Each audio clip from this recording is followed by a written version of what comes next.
오늘은 이제 6차시 교과서 100쪽에서 105쪽에 해당하는 내용이 되겠습니다. 이제 소단원이 바뀌는 소소한 날이다라고 벌써 얘기했고요. 역학적 시스템과 안전에 대해서 2시간에 거쳐서 배워보도록 하겠습니다.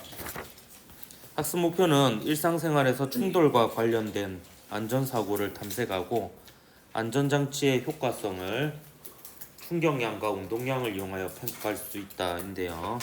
여기서 이제 다루는 주 물리량이 충격량과 운동량입니다. 이 둘 사이의 관계식을 이용해서 수식적으로 이제 문제를 푸는 이런 부분이기 때문에 여러분이 좀 어려워할 수 있는 이런 부분이 되겠습니다. 운동량과 충격량에 대해서 우선 그 정의를 보고 넘어가도록 할게요. 근데 이 충돌 과정에서 그 물체의 안전에 대해서 다룰 때에는 운동량, 충격량 이외에도 또 한 가지 여러분이 알아야 되는 물리량이 있는데요. 그 첫 번째, 두 번째 시간에 이제 보충할 때 뉴턴의 운동 법칙에서 나왔던 물리량입니다. 물체가 현재의 운동 상태, 즉 속도를 유지하려고 하는 성질이 있었죠. 그 갈릴레오가 발견했던 그 관성의 법칙에 들어가는 그 관성입니다. 그래서 정지해 있는 물체는 계속 정지해 있으려고 하고요. 움직이는 물체는 계속 그 속도를 유지하려 하면서 움직이려고 하는 그 성질이 있는데 그게 관성이고요. 그 관성의 크기는 무엇에 의해 결정이 되느냐?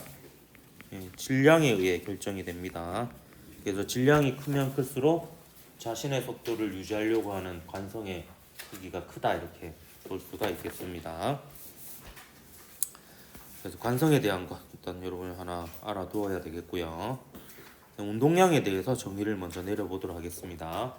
운동량은 영어로 모멘텀이에요.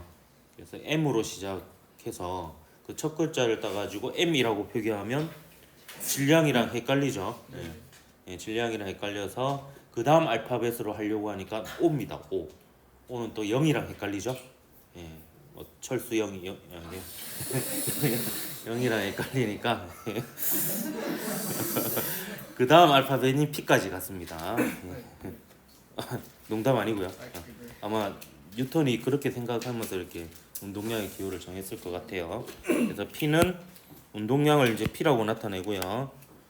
이 P의 정의는 mv입니다. 질량과 속도의 곱이죠. P가 운동량. M은 여러 번 나왔죠? M은 mass 질량이고요. V는 velocity 속도입니다. 그래서 질량은 방향이 없지만 속도가 방향이 있죠. 그래서 속도의 방향이 곧 운동량의 방향이고요. 속도의 방향은 변이 방향하고 같습니다. 위치의 변화 방향. 그래서 위치의 변화가 결국 운동이니까 운동 방향, 변이 방향, 속도 방향, 운동량 방향이 다 같은 방향이다. 이렇게 보면 되겠습니다. 그 단위는요 따로 이름은 없습니다. 그래서 질량과 그 속도의 곱이 그 단위입니다. 그래서 킬로그램 곱하기 미터 퍼 세크 요게 운동량의 단위가 되겠습니다.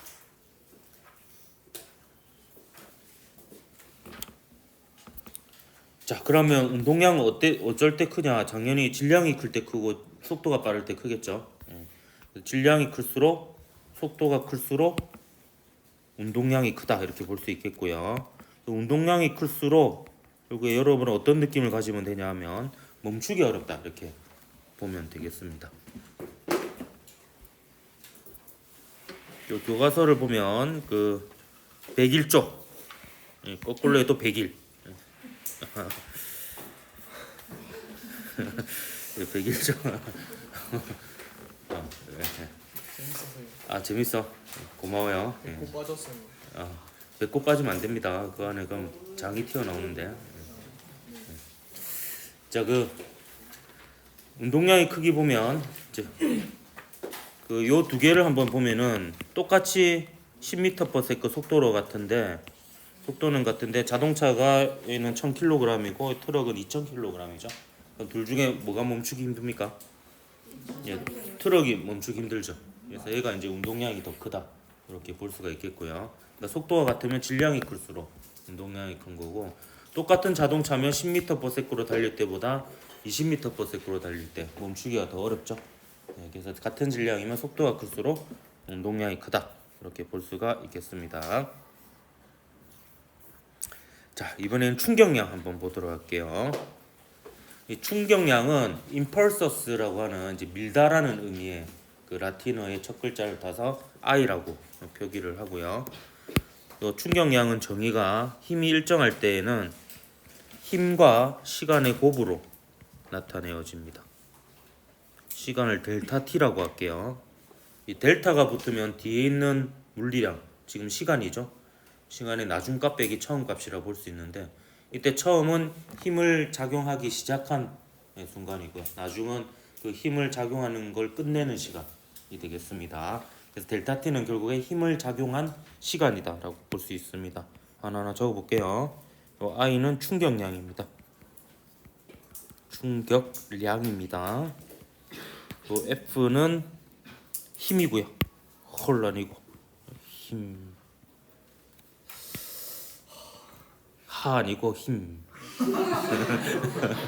힘 하시기 전에 헐이라고 하면 들어가죠. 예, 헐 힘. 예. 그녀 아니고 그. 이렇게 되겠고요. 진짜 재밌어요. 예, 네. 이게 힘을 작용한 시간. 이건 농담 아닌데 왜 웃어? 그거 웃은 거 아니에요? 웃은 거 아니야? 네. 거울 봐가지고. 네.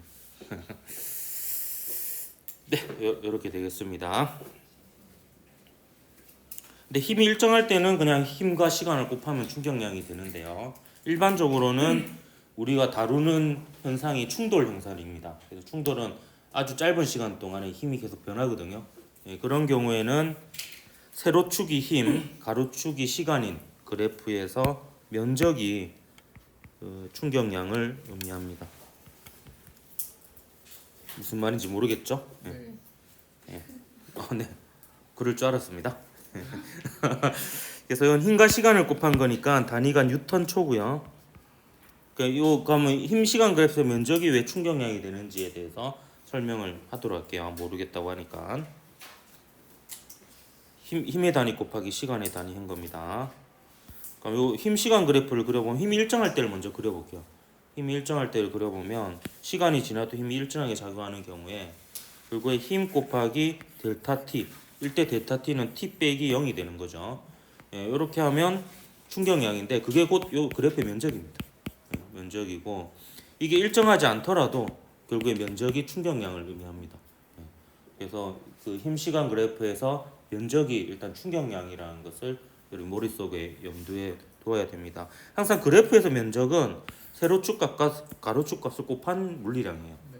그래서 힘하고 시간을 곱한 게 면적이니까 네. 여기 면적이 충격량이다 라는 겁니다. 오늘은 이 운동량과 충격에 어떤 관계가 있는지를 이제 알아볼 건데, 우선 그 전에 충격량의 단위와 운동량의 단위가 같다라는 것을 한번 보여주도록 할게요. 충격량은 힘과 시간의 곱이었죠. 그래서 단위가 힘의 단위 곱하기 시간의 단위 초였습니다. 자, 근데 요 뉴턴 있죠, 뉴턴을 한번 풀어서 써보도록 할게요. 풀어서 써보면 F는 ma잖아요. 힘은 질량과 가속도의 곱입니다. 힘의 단위는 뉴턴인데요. 이 뉴턴을 풀었으면 질량의 단위가 킬로그램이죠. 킬로그램이고 가속도의 단위가 미터 퍼 세크 제곱입니다. 미터 퍼 세크를 세크로 나눈 거여 가지고, 그러면 킬로그램 미터 퍼 세크 제곱에다가 세크를 곱하면은 바로 운동량의 단위인 킬로그램 미터 퍼 세크가 되죠. 그래서 이 충격량하고 운동량은 일단 신기하게도 단위가 같습니다. 근데 단위가 같다고 해서 사실 막 쓰는 건 아니고요. 보통 충격량을 의미할 때는 뉴턴초를 주로 쓰고요. 운동량을 의미할 때는 킬로그램 미터 퍼 세크로 보통 그 정의되는 물리량의 특성에 맞게 나타나도록 단위를 씁니다. 근데 그걸 달리 쓴다고 해서 틀린 건 아닌데요. 그래도 주로 맞춰서 쓰기는 합니다. 그러면 이제 각각 정의 내렸던 충격량하고 운동량 사이의 관계를 배워볼 텐데요. 그 시기 결국 이번 시간 다음 시간 거쳐서 가장 중요한 시기 되겠습니다. 이걸로 계속 계산 문제를 푸는 거고요. 일단 상황은 이렇습니다. 질량 M인 물체가 있어요. 이 물체가 속도 V1으로 오른쪽으로 일정한 속도로 가고 있었는데 여기에다가 힘을 가합니다. 힘을. 이거 사실 철수밖에 할 수 없는 거예요. 그러니까 힘을 가하면 속도가 변하거든요. 근데 거기에 보조를 맞춰서 적당히 손을 내미는 비율을 증가시키면서 일정한 힘을 가해야 돼요. 이거는 진짜 저도 못합니다. 어쨌든 일정한 크기의 힘을 가해서 그 힘을 델타 t 동안 가했습니다. 그랬더니 나중 속도가 v2가 되었어요. 그래서 운동량으로 치면 처음 운동량이 mv1이 되었다가 나중 운동량이 mv2가 되었어요. 그럼 이때 충격량은 뭐가 되냐? 이때 그러면 F 이퀄 MA를 한번 써보면요. MA를 이 상황에 맞게 그대로 한번 써보도록 하겠습니다. 그러면 이제 충격량과 운동량 사이의 관계가 나오거든요. 그러니까 질량 M인 물체 FM을 계속 가하고 있었잖아요. 근데 F라는 힘을 얼마 동안 가했었냐면 델타 T 동안에 가했었어요. 그럼 델타 T 동안의 속도의 변화량이 결국에 가속도입니다. 그래서 F 이퀄 MA를 식을 변형시키면 이렇게 쓸 수가 있겠고요. 그럼 여기서 속도 변화량은 나중 속도 빼기 처음 속도 하면 됩니다. 그럼 처음에는 V1이었다가 나중에 속도가 V2가 되었으니까 델타 V는 V2 빼기 V1이라고 쓸 수가 있는 거죠. 그래서 이렇게 식을 변형시킬 수가 있습니다. 그냥 요 상황에 맞게 F 이퀄 MA에다가 정의대로 그냥 집어넣어 본 겁니다. 근데 이렇게 넣어 보니까 요 좌변의 F하고요 우변의 요 값을 한번 보십시오. 여기다가 이제 요 노란색으로 박스 친 두 개가 같다라는 등식을 보고요. 양변의 델타 t를 곱해 봅시다.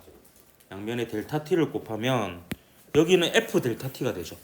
그게 뭡니까? 오늘 배운 충격량입니다. 그러니까 우변은 뭐가 되는지 봅시다. 우변은 mv2 빼기 mv1이 되죠. 그럼 이거는 질량이고요. 이건 나중 속도고 이건 처음 속도입니다. 그럼 질량 곱하기 나중 속도는 결국 나중 운동량이고요. 질량 곱하기 처음 속도는 결국 처음 운동량입니다. 그러니까 운동량의 변화량이 됩니다. 우변은. 그래서 오늘 이제 제가 가르치고자 했던 이제 가장 중요한 식이 등장합니다. 힘과 시간의 곱인 충격량은 무엇과 같다? 운동량의 변화량과 같다. 이렇게 볼 수가 있습니다. 이게 뉴턴의 제2법칙으로부터 나온 식이고요. 이걸 한글로 적으면 충격량은 충격량하고 운동량이 같은 게 아닙니다. 단위는 같습니다. 충격량하고 같은 거는 운동량의 변화량과 같습니다.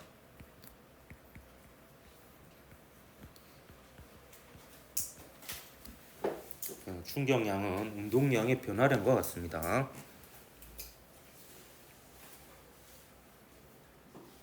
그럼 굳이 결국에 사실 생각해 보면은 이게 어이가 없는 짓이죠. F 이퀄 MA라는 그냥 뉴턴의 제2법칙이 있는데 왜 굳이 그걸 변형시켜 가지고 이렇게 식을 바꿔서 새로운 개념인 또 충격량과 운동량을 정의하면서까지 이렇게 식을 세우냐라고 의문이 들 수 있는데 요 식은 주로 언제 사용이 되냐 하면 충돌하는 과정에서 그 충돌하는 물체의 특성을 파악할 때 사용이 됩니다. 그럼 충돌하는 과정은 생각해 보면 순식간에 일어나죠. 팡 하고 충돌해 버리잖아요. 그럼 그 두 물체가 서로 맞닿아서 힘을 주고받는 시간이 굉장히 짧아요. 그리고 그 순간에 사실 힘이 계속 바뀌고요. 힘이 바뀌기 때문에 이 시간도 측정하기 어렵고 힘도 측정하기 어렵습니다. 근데 그 물체의 질량은 미리 잴 수 있고요. 충돌 전의 속도하고 충돌 후의 속도는 속도계로 그래도 측정을 할 수가 있습니다. 그래서 식을 이렇게 세우면 충돌 과정에서 측정하기 어려운 값들을 하나로 묶고요. 측정하기 쉬운 값들은 또 따로 이렇게 묶어서 볼 수가 있어서 충돌 과정을 좀 설명하는데 용이한 점이 있습니다. 그래서 일반적으로 얘는 힘이 일정할 때 충격량을 이렇게 쓸 수 있지만 좀 전에 얘기했죠. 일반적인 충격량은 힘 시간 그래프 면적이라고 했잖아요. 이게 무슨 말인지 설명을 하도록 할게요. 지금 여기 배트하고 야구공이 서로 힘을 주고받는 상황이에요. 그러면 잘 생각해 보면 자 보세요. 처음에 야구공이 배트에 닿는 순간에는 모양이 안 바뀌어요. 그냥 동그란 모양이었을 겁니다. 이때 이제 힘을 주고받기 시작합니다.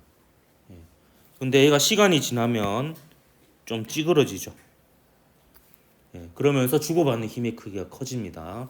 그리고 어느 순간 되면 최대로 찌그러질 겁니다. 그럼 이때가 주고받는 힘이 최대일 때입니다. 그리고 다시 풀리겠죠.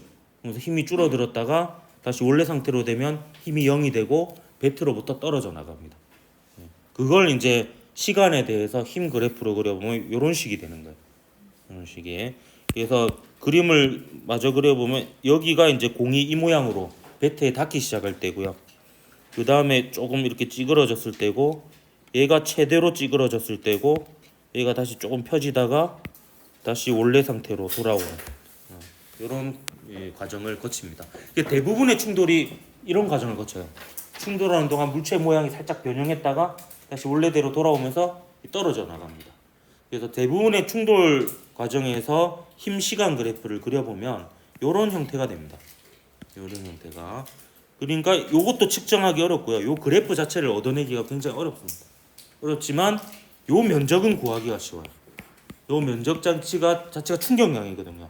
그 충격량은 뭐로 구할 수 있다? 이 야구공의 질량 재고요. 야구공이 배트공에 닿기 전의 속도 재고 배트를 떠나는 순간의 속도를 재면 이를 구할 수 있어요. 그게 결국에 이 심시간 그래프에서 면적이 되는 겁니다.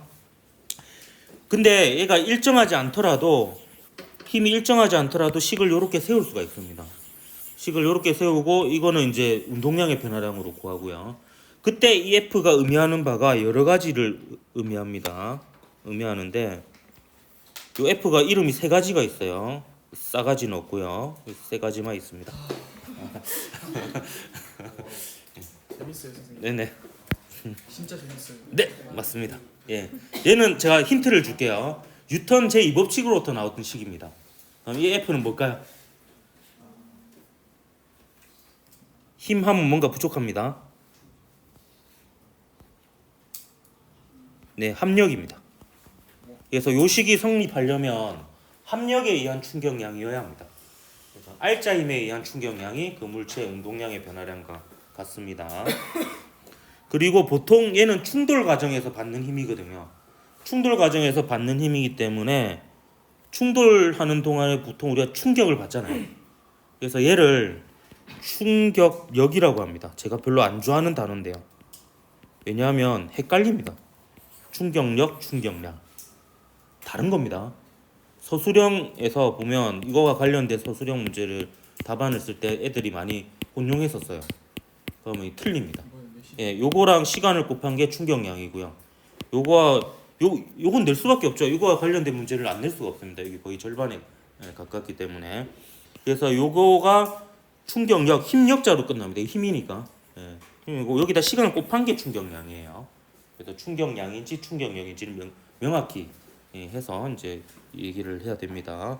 그리고 한 가지 의미가 더 있습니다. 뭐냐하면 실제로 충돌 과정에서 힘이 계속 변해요. 근데 대충 그래도 이 충돌에서 얘가 어느 정도 힘을 받는지 뭔가 대표하는 값이 있어야 될 거 아니에요. 그래서 운동량의 변화량으로 충격량을 구하고요. 거기다 충돌 시간을 안다라고 가정했을 때 그 충돌 시간에다가 임의의 힘 얘를 곱했을 때 이걸 구할 수가 있을 거예요. 그렇게 구하면 이 힘은 어떤 힘이 되냐면 평균 힘이 됩니다. 그래서 힘이 계속 변하지만 평균적으로 한 요 정도의 힘을 받는다 이렇게 얘기를 할 수가 있습니다. 요 그래프에서 보면 그러니까 요 빨간색이 실제 그래프예요. 실제 그래프인데 요 면적하고 똑같은 면적을 만들어요. 이렇게 직사각형을. 그럼 요때 요 힘이 평균 힘을 의미한다라는 겁니다. 그래서 보통 평균이라는 의미에서 요 바를 이렇게 붙여주기도 해요. F 바 이렇게. 그래서 이게 힘이 일정하지 않을 때에도 이 식을 이렇게 세울 수 있습니다. 힘이 일정하지 않을 때도 그렇게 해서 구했을 때 요 F는 평균 힘을 의미한다. 그럼 충돌 과정에서 대략 이 정도의 힘을 받는다라고 얘기할 수 있다라는 겁니다. 굉장히 힘들었죠. 새로운 개념들을 배우느라. 얘도 바로 찌그러지잖아.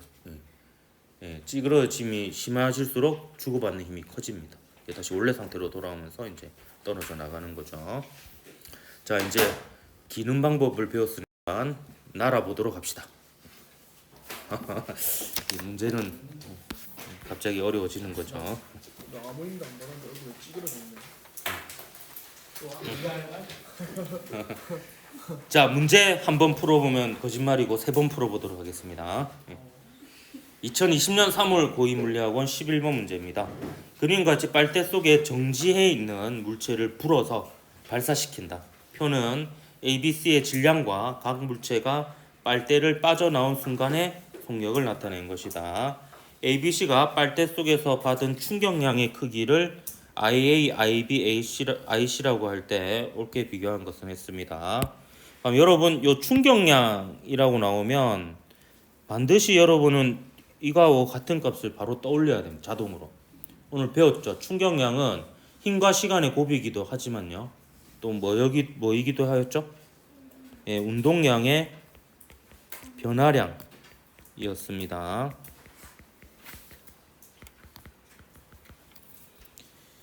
자, 그럼 봅시다. 얘는 나중 속력이에요. 빨대를 빠져나왔을 때의 속력이잖아요.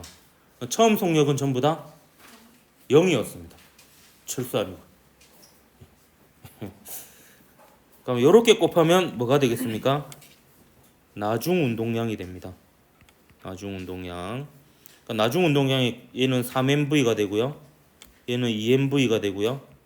얘는 4MV가 됩니까? 예. 그런데 처음 운동량은 전부 다 얼마였어요? 0이었습니다. 그럼 이렇게 빼면 각각 이게 뭐가 되겠습니까?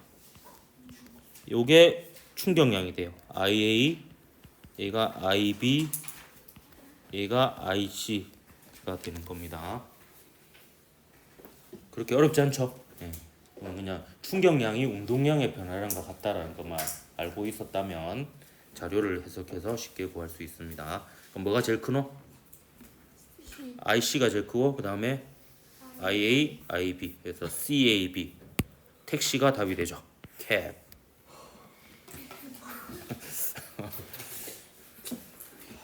네, 진짜 재밌어요. 하 아니고 캡. 재밌어요. 자, 그다음 문제 조심해야 되죠. 아 뜨거. 따끈따끈한 작년 문제입니다. 2023년 3월 고2 물리학원 19문제. 방심했구나. 자, 그림 가와 같이 수평면에서 물체 AB가 각각 속력 1m/s, 2m/s로 등속도 운동하다가 벽에 충돌하여 정지했습니다. 결국에 나중 운동량은 전부 다 0이 되는 거죠. 그림 나는 AB가 벽에 충돌하는 순간부터 AB의 속력을 시간에 따라 나타낸 것이다.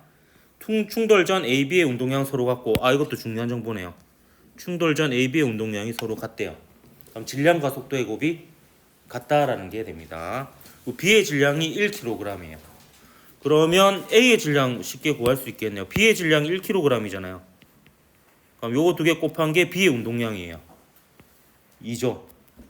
그럼 얘도 운동량이 2가 돼야 됩니다. 그러면 질량이 얼마여야지 얘가 2가 되겠습니까? 2kg이어야 되는 거죠. 요게 이제 A의 질량이 되겠습니다. A의 질량.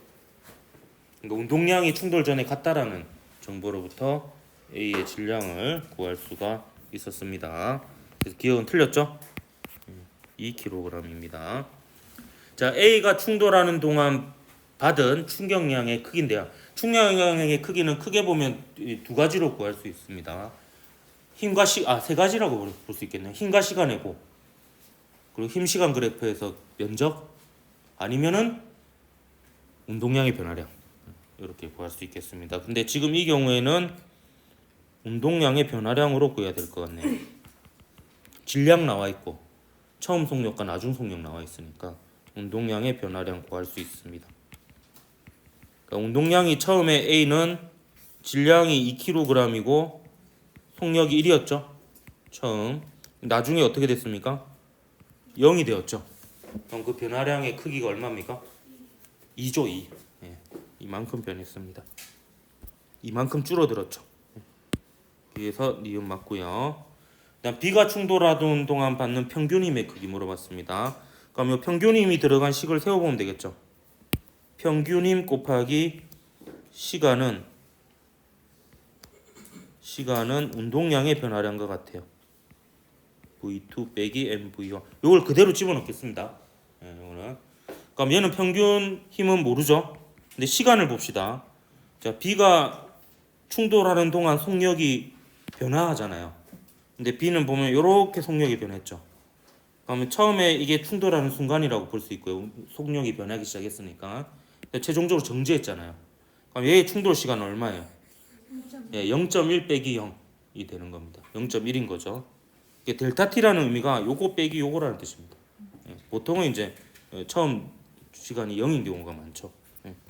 그러면 이렇게 되겠습니다. F 곱하기 0.1은 나중 운동량 얼마예요? 0이었죠. 처음 운동량은 2였습니다. 그러니까 요 평균 힘은 마이너스 20N이 된 거죠. 마이너스는 방향입니다. 제가 우리 은연중에 오른쪽을 플러스 잡고 문제 풀었거든요. 근데 벽하고 충돌하면 왼쪽으로 힘을 받잖아요. 그래서 마이너스가 나온 거다 이렇게 보면 되겠습니다. 그래서 이제 통합과학에서는 사실 방향은 크게 그렇게 중요하지 않고요. 크기만 잘 구하면 됩니다. 어쨌든 크기를 물어본 거니까 이게 절대값을 얘기하면 되겠죠. 그래서 10N이 아니라 20N이 답이 되겠습니다. 그래서 니만 맞으니까 니번이 답이 되어야 되는데 이츠번이 답이 되었네. 미안하다. 재밌다. 미치겠다. 미쳤네요. 그럼 도를 지나친 거죠. 예상하고 있었어요. 도레미니까. 계속 예상합니다. 도를 지나서 치면 미가 쳐지는 거죠. 예상합니다. 자, 2022년 11월 9일 통합과학 20번 문제입니다.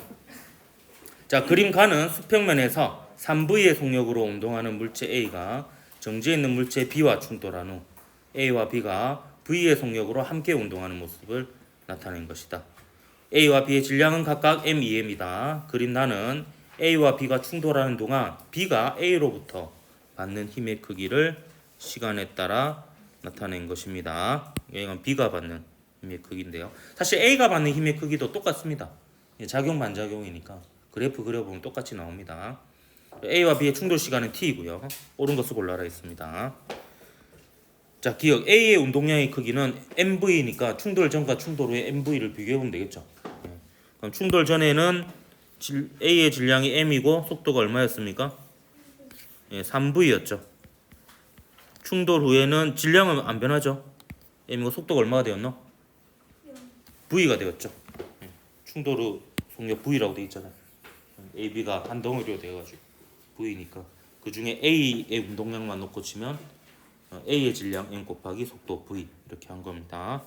그래서 충돌 전이 충돌 후보다 크죠? 틀렸습니다. 자, 그다음 나에서 시간축과 곡선이 만드는 면적. 요거는 뭘 의미합니까? 충격량이에요. 그 충격량 뭐와 같습니까? 운동량의 변화량과 같습니다.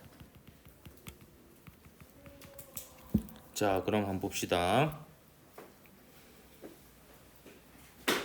자, B의 나중 운동량은 얼마입니까?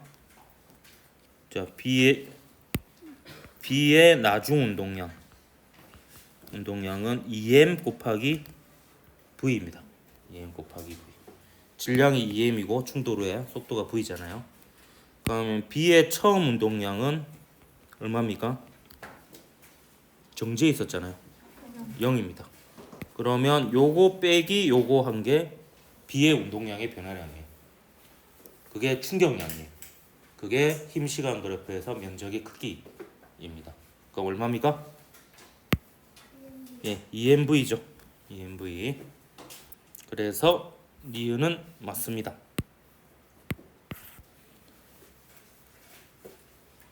다음 디귿 A와 B가 충돌하는 동안 B가 A로부터 받는 평균 힘의 크기는요. 평균 힘 곱하기 시간이 이때 시간은 얼마입니까? 0에서 T니까 T 빼기 0. 이 델타 T죠. T죠 그냥. F 곱하기 T는 면적이에요. 운동량의 변화량이자 면적입니다. 이거는 위에서 구했죠? 2mV죠. MV. 따라서 평균 힘은 얼마입니까? T분의 EMV가 되겠습니다. 그래서 D금 맞죠? 그래서 니 D가 맞으니까 4번이 답이고 4번이 답이니까 사요나라.